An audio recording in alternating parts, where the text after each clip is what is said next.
everyone, and welcome to a new episode of our bizarre and unusual world. This one is a big one, guys. This episode contains so much information. I spent a long time researching this. I actually didn't know much on the topic before I started researching for this video. I wanted to get as much information as possible for this, so chances are this episode might be a little longer than the rest of the series. The topic was requested by quite a few of you, and a lot of you wanted to hear about some more unsolved cases, but mostly this request came from John, so thank you for watching this series, John, and for requesting this topic. In today's episode, we will be talking all about the Zodiac Killer.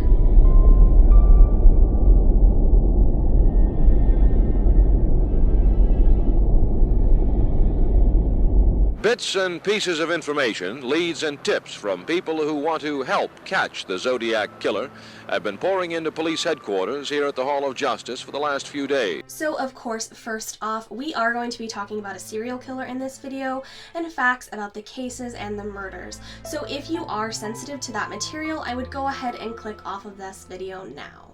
As usual for this series, I will be covering the who, what, when, where, why, and how of the Zodiac Killer. So first up, we will start with the where. Where did this very large case take place? So the Zodiac Killer killed in mostly Northern California, and I will share exact details on some of those locations as we further go into this video. As for the when, these murders took place in the late 1960s into the 1970s.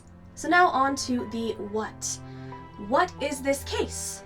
What is the Zodiac Killer all about? For those of you that aren't familiar with the name or the case, the Zodiac Killer was a serial killer whose identity still is unknown. He thinks killing is just killing. So somebody like that is going to be a very serious problem for us. The name Zodiac was actually created by the killer himself, and no one is quite sure why he chose that name exactly. There are theories, but no one knows for sure. The Zodiac name was first introduced in letters and ciphers that were sent to the press and the police in California. The Zodiac sent at least 18 letters. Now, these messages usually were sent to the press and sometimes to private citizens as well. The first letter was sent on July 31st, 1969, and the last letter was sent on July 8th, 1974. It is hard to say how many exact letters the real Zodiac Killer sent because unfortunately there were some copycats and or faked letters sent to the press and the police. So several of the letters were confirmed to be the real Zodiac, and some of the letters still remain unknown. A total of 4 ciphers were sent to the police and the press, and only one of them has been for sure solved. And oddly enough, it wasn't the police that solved this cipher. It was actually published in the newspaper, and a local school teacher and his wife actually solved it over breakfast. And its message was very disturbing. After the first cipher's code was broken, it revealed this message. I like killing people because it's so much fun. It's more fun than killing wild game in the forest because man is the most dangerous animal of all. To kill something gives me the most thrilling experience. It is even better than getting rocks off with a girl. The best part of it is that when I die, I will be reborn in paradise and all they have killed will become my slaves. I will not give you my name because you will try to slow down or top my catalog of slaves for my afterlife, followed by a few extra letters. The number of victims of the Zodiac Killer is also debated. Often it is believed that there is at least 5 Zodiac Killer victims, but he claimed to have killed up to 37. People have made connections to other murders to try and connect it to the Zodiac Killer, but there's just no exact proof to fully connect those cases to the Zodiac Killer. Zodiac's last known letter is received in January of 1974. In it, the killer praises a newly released film called The Exorcist and gives the police a final body count. 37 people to date the Zodiac claims he has killed. This case was very popular in San Francisco and really the whole Northern California area. Of course, the popularity of this case made it more difficult for the police and for the evidence. They received so many different tips and evidence that essentially led them in a million different places. Everyone claimed to be the Zodiac Killer or claimed to know who the Zodiac Killer was. As I mentioned, there were also questionable letters sent, so there was people pretending to be the Zodiac as well. In 1969, they actually did a live broadcast on TV asking the Zodiac killer to call in and talk to Melvin Belli, who was a prominent American lawyer at the time. During the live broadcast, they did receive a call, and I'll go ahead and play a clip from that now. Tell us what's going on inside you right now, Sam, please. I have headache. All right. How long have you had those headaches, Sam? In a long time? Since I killed a kid. If it all boils down to the question of you're giving yourself up, if you could be assured that you wouldn't get capital punishment for myself. I don't want to give myself up. Huh? I want to kill those kids. Now, unfortunately, a lot of people have problems with this call, and they don't believe this was actually the Zodiac killer, just another person pretending to be him. Now on to the why. Why is this case so famous? Well, it is unsolved, and people tend to be drawn to unsolved cold cases. People are always looking for explanations or theories. There are full sites and communities dedicated to the Zodiac killer. People share their own theories of who the killer was or their thoughts on the evidence. Also, the way that the Zodiac killer sent his letters and ciphers to the press often suggested that he wanted attention. And clearly that's what he got. He wanted his name to be known, and he wanted to scare people in the area. So that's probably why this case is so famous. It was so well known when it was happening, and to this day, we don't know who the Zodiac killer is. Now on to the who. So for this portion of the video, I'm going to be throwing a lot of information at you. First, I would like to go over the victims of the Zodiac killer. Sadly, with most of these cases, the victims are usually forgotten and more of the attention is put on the killer himself, so I would just like to go over some of the victims' details for this. So first off, we have Betty Lou Jensen and David Faraday. David was 17 and Betty was 16 years old. They were killed on December 20th, 1968. The murder took place in a gravel parking area along remote Lake Herman Road on the outskirts of Vallejo, California. It is believed that shots were fired into the station wagon to make the pair leave the vehicle. Possibly they were ordered out of the car by the responsible. David was shot point blank as he exited the car, and Betty was shot 5 times in the back as she tried to run away.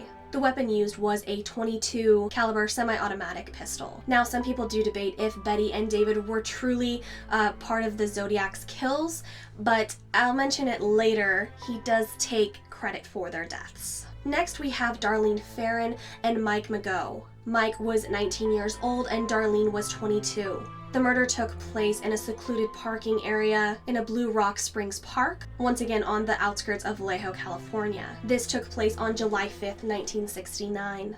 Darlene was shot 5 times and Mike was shot 4 times, but luckily Mike actually survived his injuries. Darlene was a married waitress and Mike was a single laborer. At first, Darlene's husband was a suspect for obvious reasons, but it was later discovered that her husband was working that night. According to the surviving Mike, he had parked in a secluded area with Darlene to talk that night. A car, possibly a brown Mustang or Corvair, pulled into the lot next to them. Now, apparently the pair thought that it was probably a police officer, so they prepared to talk to the officer and pull out their identification. But sadly, without any warning, the man opened fire into the car. After 5 shots, the man did walk away to his car, but Mike let out a noise, making the man turn back around and shoot 2 more shots into each victim. According to Mike's look at him, the man was a white male, 5'8" to 5'9", late 20s to early 30s. He had a stocky build, a rounded face, and what looked like brown hair. The weapon used was a 9mm semi-automatic pistol. Then on July 31st, 1969, the first letter would arrive. The Vallejo Times-Herald, San Francisco Examiner, and San Francisco Chronicle would receive this letter. These letters claim to be the killer of David and Betty from the December killing, and Darlene's killer from July 5th. Within these letters were facts that were not released to the public, meaning that only the killer would have known those specific details about the murders. In these letters was also the first cipher. 1/3 of each of the cipher was sent to each publication. These first letters and ciphers also did not name the killer as the Zodiac quite yet, but it would be the start of the letter sending pattern. Our next victims would be Cecilia Ann Shepard and Brian Calvin Hartnell. Cecilia was 22 and Brian was 20 years old. This took place on September 27, 1969, on the shoreline of Lake Berryessa near Napa, California. Cecilia was stabbed 10 times, 5 in the back and 5 in the front. Brian was stabbed 6 times in the back, and by some miracle again, he survived. The fact that some of these people can survive such a trauma to their body is just crazy to me. The couple was near the shoreline when Cecilia noticed a man watching them, and then after a bit, the man moved towards them and she noticed him wearing an odd costume and holding a gun. The best way to describe his outfit would be kind of like an executioner's hood. Now, this man appeared to be about 6 feet tall with a heavy build. Now, this man claimed that he had just escaped from prison and that he needed money and a car to make it down to Mexico. So Brian, of course, offered up his wallet and his keys, trying to do anything to cooperate with the person holding the gun in front of them.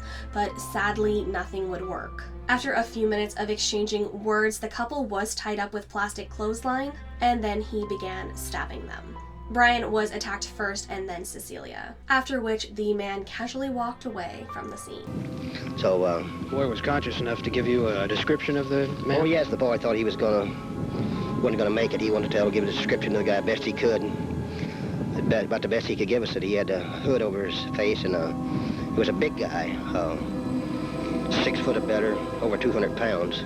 The pair was found by a nearby fisherman who had heard them screaming. Park rangers were called and Brian and Cecilia were able to untie themselves. Unfortunately, it took the ambulance forever to get to them, and by the time the ambulance did get there, they were both in critical condition. Over an hour after the attack, the Napa Police Department received a call from someone claiming to be the killer. This call was traced to a payphone in downtown Napa. While the phone call was happening and they were trying to find the phone booth, deputies arrived at the crime scene. What they found actually connected the Zodiac victims. On the side of the victim's car was a written message. The message included dates for Betty and David's attack, as well as Darlene and Mike. The message was signed with a circle and cross symbol representing the Zodiac. The weapon in this attack was, of course, a knife with a wooden handle about 10 to 12 inches long. Sadly, Cecilia did pass away about 48 hours later.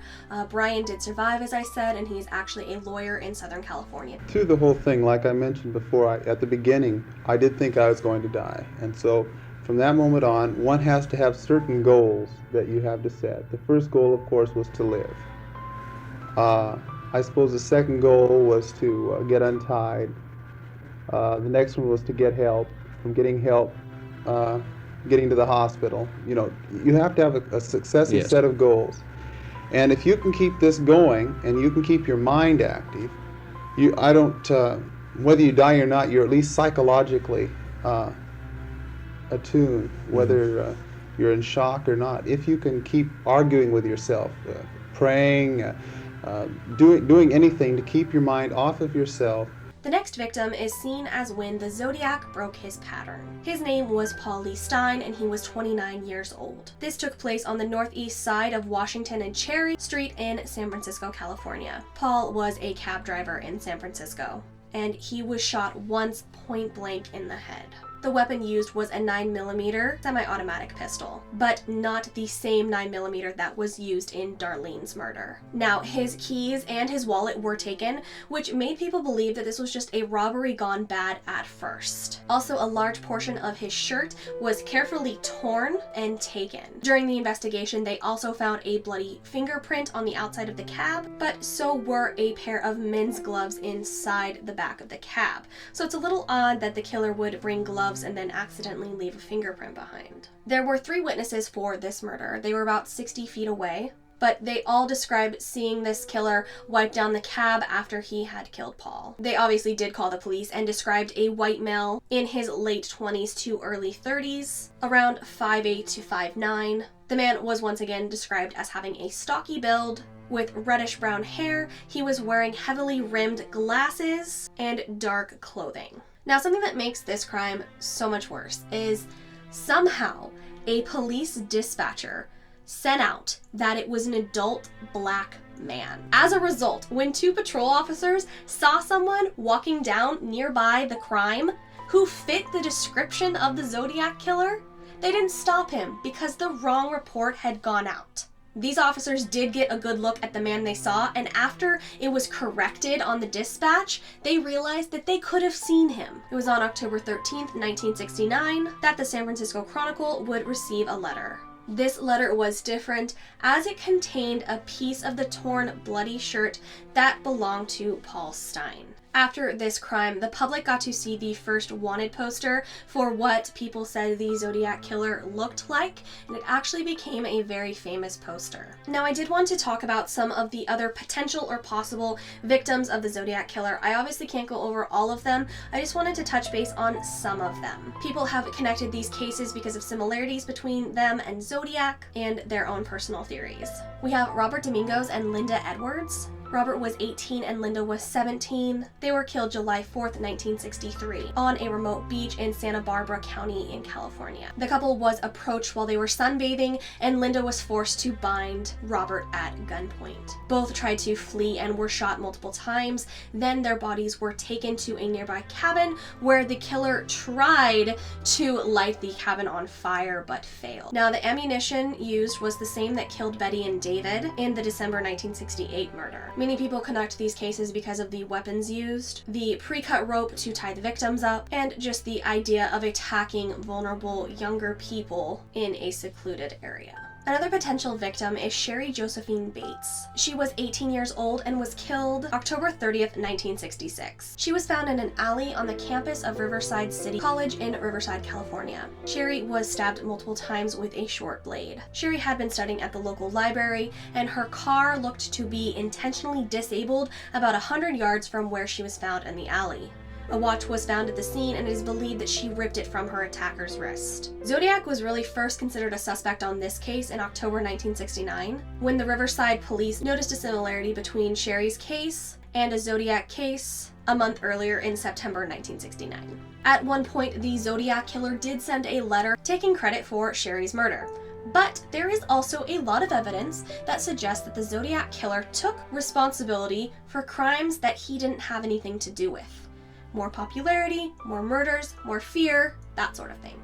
Another interesting piece about this crime, in December 1966, an old desk was found with a very odd poem scratched into its surface that was from the library. The writing is said to have matched the Zodiac killer letters. Now, the Riverside Police Department actually do not believe that Sherry's murder was the Zodiac killer. They had someone else in mind, and they thought that the Zodiac killer was just falsely taking credit for this, with the letter confessing and the poem written on the desktop. Now, our last potential victim was Kathleen Jones, and her story is a little interesting. Now, she was not murdered, but she claims that she was kidnapped by the Zodiac killer. Now, this happened March 22nd, 1970.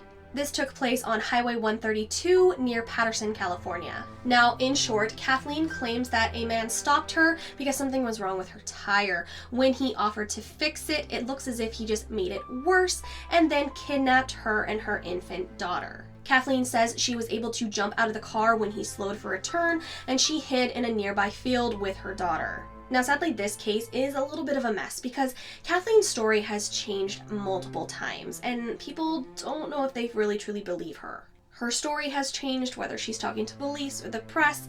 Specific details have changed over the years. Now, this just could be bad memory, or it could just be a story getting out of hand. Now, the Zodiac killer did once again write in a letter claiming responsibility for kidnapping this woman and her daughter. So, she could have actually been kidnapped by the Zodiac, or this could have been the Zodiac killer taking credit for something he didn't do once again. And perhaps she was picked up by somebody else. Now on to the suspects of the Zodiac killer. As I said at the beginning, this is an unsolved case and no one was ever arrested for being the Zodiac killer. This is once again a lot of information that I'm going to be throwing at you, just bear with me. One of the suspects in the Zodiac killer case was Lawrence Kane. Now, the sister of Darlene Ferrin claimed that Lawrence had been following her sister around and kind of stalking her about a month before her murder. And in 1962, Lawrence Kane was in a really bad auto accident, and he actually suffered some brain damage from it. A psychologist in 1965 said, "He was losing the ability to control self-gratification." Other points against him include the name Kane being used in some of the ciphers. He did live about a 6-minute walk from where Paul Stine, the cab driver, was murdered. Kathleen Jones, the woman who claimed she was kidnapped, identified Lawrence as her kidnapper. And there are potentially other missing people surrounded and related to Lawrence Kane. Next we have Ted Kaczynski, or as most of you know him as the Unabomber. The only real reason he was considered a suspect is because of his interest in the ciphers, and the way how he contacted and engaged the authorities, the press, media outlets, and the victims of his crimes in letters. Next we have Earl Van Best Jr. His son, Gary Stewart, believes that his father was the Zodiac killer and wrote a book all about it, and he believes that his father matches the composite sketch that was released after Paul Stine's murder. In his book, he claims that his father's name has the same amount of characters as in the Zodiac cipher. Gary Stewart also claims that his father's handwriting matches the Zodiac killer's as well. Now, the problem with this theory is that his father only matches the later version of the Zodiac killer. It doesn't really match the stocky, kind of rounded face description that we got from some of the survivors. Also, Gary Stewart actually tested the wrong handwriting for his father. It wasn't actually his father's handwriting that they tested against the Zodiac, so that's that evidence kind of thrown out. Next, we have Rick Marshall. Now, he is still considered a strong suspect, depending on which investigators you are talking to. His physical appearance does match up with what some of the victims had said and other reports of what the Zodiac killer is supposed to look like. A few things that make people connect Rick to these killings. Rick did live in Riverside around the same time that Sherry was murdered. She was one of our questionable victims. Also, Rick lived in a basement in San Francisco that was not too far from where Paul Stine, the cab driver, was murdered. Rick Marshall was also known as a very big movie buff. He worked in a silent movie theater, which could explain some of the mentions of movie-related things in the Zodiac's letters and his review of The Exorcist in one of his letters. Next up, we have one of the most suspected people for this crime. To this day, so many people believe that he was the Zodiac killer, and there are so many different, very odd things that tie him to the cases. His name was Arthur Lee Allen, but he liked people to call him Lee. With all this bad publicity, are probably sure that I'm Zodiac. People who know me, no problem. There are pages and pages, sites and sites dedicated to him and the evidence against him. I'm just going to go through some of it for you guys, some of the key points on why investigators thought that he was the Zodiac killer. According to police statements, Arthur Lee Allen was said to have made these statements to his friend Don Chinney. The conversation roughly took place January 1st, 1969. He allegedly made these statements. He would like to kill couples at random. He would taunt the police with letters detailing his crimes. He would sign the letters with the cross-circle symbol from his watch. He would call himself Zodiac. He would wear makeup to change his appearance.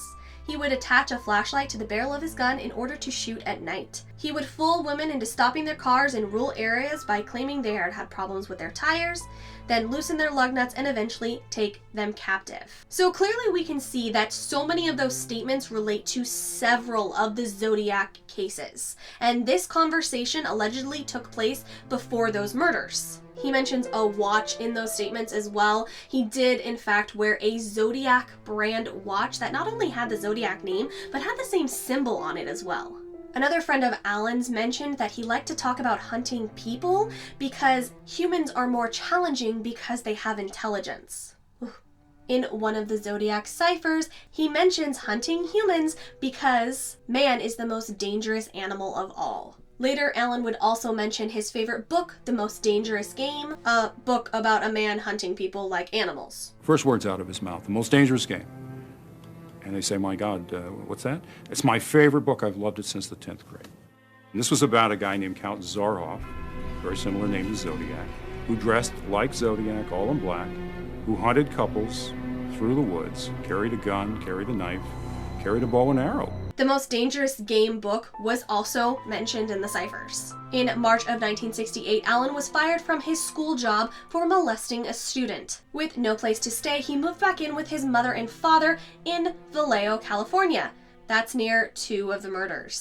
The same day that Cecilia and Brian were killed at the lake, Allen described how he was going to go scuba diving at that very same lake. He later changed his story and said that he went to the coast instead, but that night he came home with blood all over him and a bloody knife. Now his story was that he met a couple somewhere and he helped them cut up a chicken and they barbecued. That was his story.